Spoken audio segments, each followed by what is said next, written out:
9/11 के बाद अमेरिका में मुसलमानों के खिलाफ नफरत पर मबनी हमलों और तासुब में इजाफा देखने में आया, लेकिन 20 साल बाद भी सामने आने वाले हालिया जायजे इसमें कमी के बजाय इजाफे का इशारा कर रहे हैं।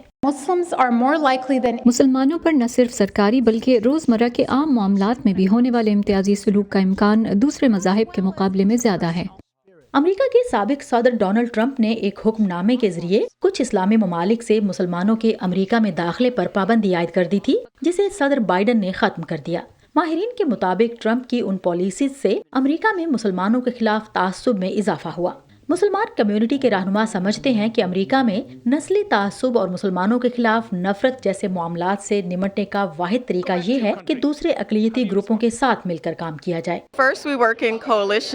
हमें इस मसले से निमटने के लिए दीगर कम्युनिटीज और जमहूरियत पर यकीन रखने वाले लोगों के साथ मिलकर काम करना होगा। हमें मुनज़्ज़म होना होगा और इस पहचान और तासुब के खात्मे के लिए एक साथ कोशिश करना होगी।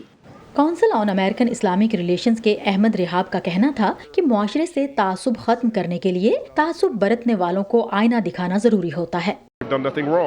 आपने कुछ गलत नहीं किया है, इसलिए आपको खुद ही इन इल्जामात को चैलेंज करना होगा और ऐसा करने वालों को आईना दिखाना होगा ताकि इल्जाम लगाने वाला जवाबदेह हो और वजाहत करने पर मजबूर हो कि इस तरह की बदसलूकी और तासुब उसमें कैसे आया और क्यों कराया। राय आमा के जायजे जाहिर करते हैं कि बहुत से अमरीकी इस बात पर मुत्तफिक हैं कि मुसलमानों को दूसरे मजहबी ग्रोहों के मुकाबले में इम्तियाजी सलूक का ज्यादा सामना करना पड़ता है। इस साल मार्च में प्यू रिसर्च सेंटर ने रिपोर्ट किया कि सर्वे में शामिल 78% बालगों का ख्याल है कि अमरीका में मुसलमानों को इम्तियाजी सलूक का सामना है।